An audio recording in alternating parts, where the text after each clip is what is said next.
നിങ്ങളുടെ ഫേവറേറ്റ് സീരിയലുകൾ ടിവിയിൽ വരുന്നതിന് മുൻപേ സൺ നെക്സ്റ്റ് ആപ്പിൽ കാണാം. ഇനി എല്ലാവർക്കും മുൻപേ കാണൂ. ഇപ്പോൾ തന്നെ സൺ നെക്സ്റ്റ് ആപ്പ് ഡൗൺലോഡ് ചെയ്ത് സബ്സ്ക്രൈബ് ചെയ്യൂ.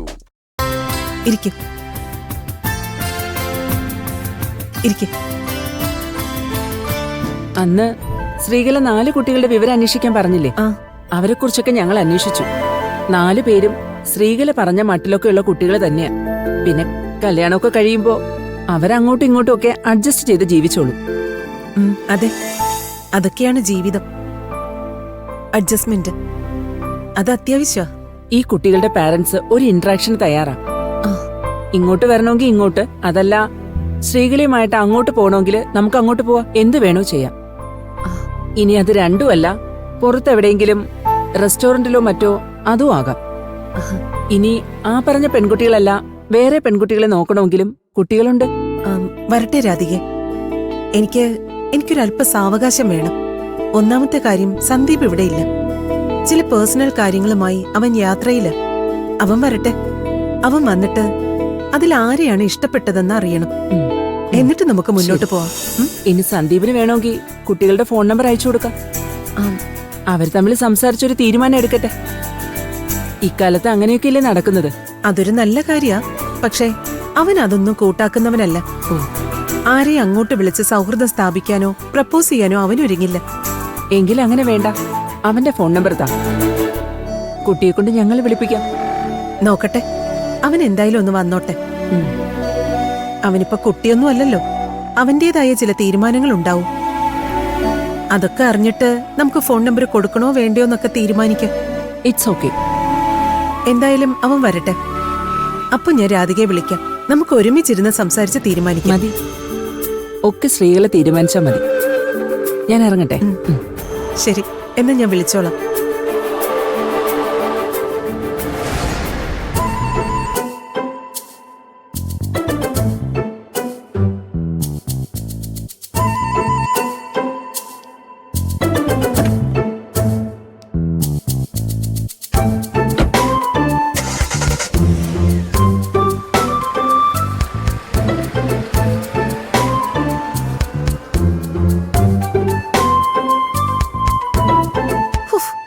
അമ്മേ, ഇതിപ്പോ പുലിവാല് പിടിച്ചതുപോലെയായി. സന്ദീപിനെ കല്യാണം കഴിപ്പിക്കുന്നതിലും പ്രയാസം ദേ ഇവരുടെ കയ്യിൽ നിന്ന് ഊരിപ്പോരാൻ. വിളിച്ചു വരുത്തിയതല്ലേ, അനുഭവിച്ചോ. അന്നേ ഞാൻ പറഞ്ഞതാ, ഇക്കാര്യത്തിൽ നമുക്ക് അവനെ നമ്മുടെ വഴിയിലേക്ക് കൊണ്ടുവരാൻ പറ്റില്ല എന്ന്. അതെ, ഇക്കാര്യത്തിലെന്നല്ല, ഒരു കാര്യത്തിലും അവനെ നമ്മുടെ വരുതിക്ക് നിർത്താനാവില്ലെന്ന് എനിക്ക് ബോധ്യം വന്നു. അവൻ വളർന്നിരിക്കുന്നു. സ്വന്തം താല്പര്യങ്ങളും നിശ്ചയങ്ങളും വിളിച്ചു പറയാനും അതിലൊക്കെ ഉറച്ചു നിൽക്കാനും അവൻ പഠിച്ചിരിക്കുന്നു. അതാണ് ഒരു ആൺകുട്ടിക്ക് വേണ്ട മനോഭാവം. നീ പറയുന്നത് ശരിയാണെങ്കിൽ അവൻ ആണായി വളർന്നിരിക്കുന്നു. തന്റേടെ ഉള്ള ഒരു ആൺകുട്ടി. ഞാൻ എന്തായാലും അവനെ ഒന്ന് വിളിക്കട്ടെ. കല്യാണക്കാര്യം ഒന്നുകൂടി ഒന്ന് പറഞ്ഞു നോക്കാം.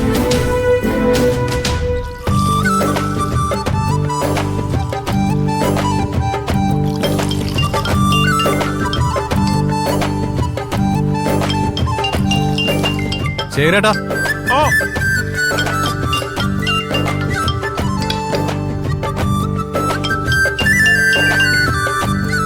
ആ അമ്മേ, നീ എവിടെയാ? ഞാനിവിടെ ഉണ്ടമ്മേ, കൊല്ലൂര്. കൊല്ലൂരുണ്ടെന്ന് എനിക്കറിയാം. കൊല്ലൂർ എവിടെയാണെന്നാ ചോദിച്ചത്. ഇവിടെ ഉണ്ടമ്മേ. അവിടെ ഹോട്ടലിൽ? ഹോട്ടലിൽ തന്നെ ഉണ്ടല്ലേ? ആ അമ്മേ. ആ, നീ ഇപ്പൊ വളർന്ന് വലിയ തണ്ടും തടിയൊക്കെ ആയല്ലോ. ഇനിയിപ്പോ അമ്മ പറയുന്നതൊക്കെ അനുസരിച്ചാ കുറച്ചില്ലല്ലേ? അങ്ങനൊന്നുമില്ല. ആ, ഇവിടെ ഇങ്ങനെ സാധാരണക്കാരായ ആൾക്കാരൊക്കെ ആയിട്ട് ഇടപെട്ട് നിൽക്കുമ്പോ എനിക്കൊരു സന്തോഷം കിട്ടുന്നുണ്ട്.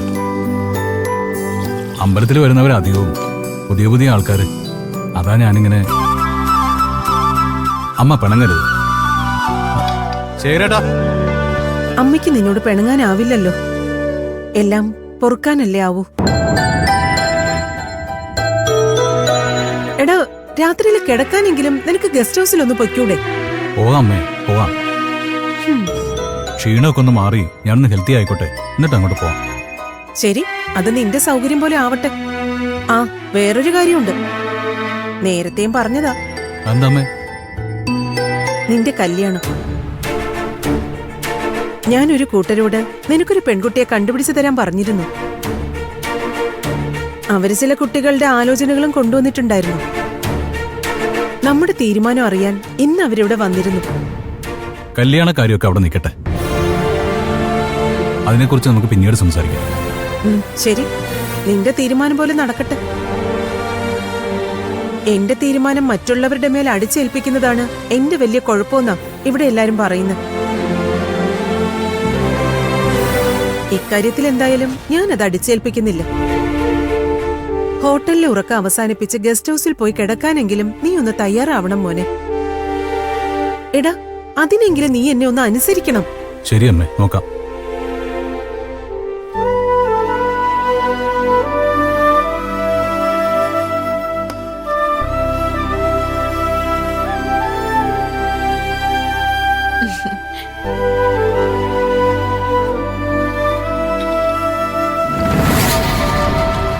വിളിച്ചത് അമ്മയാണല്ലേ? ആ അമ്മയോട് വലിയ ഇഷ്ടാ? അതെ, അമ്മയോട് വലിയ ഇഷ്ടമാണെന്ന് പറയുന്നതിനേക്കാൾ അമ്മയ്ക്ക് എന്നോട് ഭയങ്കരമായ ഇഷ്ടമാണെന്ന് പറയുന്നതാണ് ശരി. ഞാനില്ലെങ്കിൽ പിന്നെ അമ്മ ഉണ്ടാവില്ല, അത്രയ്ക്കിഷ്ട. ആ, അമ്മയോട് ഇഷ്ടത്തിനൊന്നും ഒരു കുറവും വരുത്തണ്ട. എന്ന് വെച്ച് അമ്മ പറയുന്ന കല്യാണത്തിനൊന്നും ചെന്ന് തല വെച്ച് കൊടുക്കണ്ട. ആ കുട്ടിയില്ലേ, സൗപർണിക, നല്ല കുട്ടിയാ. എനിക്ക് ഒരുപാട് ഇഷ്ടപ്പെട്ടു. സൗപർണിക ചേട്ടൻ ഓക്കെയാണ്. ചേട്ടൻ അമ്മയെ കൊണ്ട് സമ്മതിപ്പിച്ചിട്ട് ആ കുട്ടിയെ തന്നെ കല്യാണം കഴിച്ചാൽ മതി. ആ, അമ്മയുടെ സമ്മതത്തിന് വേണ്ടി കാത്തു നിൽക്കുക. എപ്പോ അമ്മ സമ്മതിക്കുന്നോ അപ്പൊ സൗപർണ്യമായിട്ടുള്ള കല്യാണം.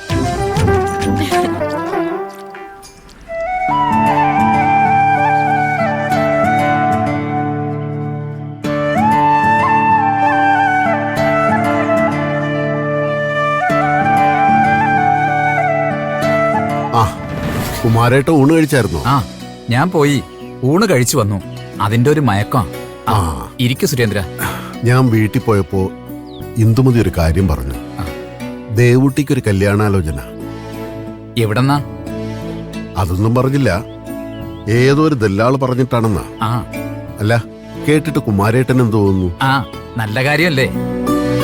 ഈ സന്ദീപിന്റെ കാര്യത്തില് ഒരു തീരുമാനം എടുക്കാന്ന് വെച്ചാ പറയാൻ പറ്റില്ലല്ലോ. അവന്റെ അമ്മ സമ്മതിക്കുവോ, അവരെപ്പ സമ്മതിക്കും, അതിനൊന്നും ഒരു വ്യവസ്ഥയില്ലല്ലോ. ഒടുവില് ഗണപതിയുടെ കല്യാണം പോലെ കുട്ടിയുടെ കല്യാണം അങ്ങ് നീണ്ടുപോകും.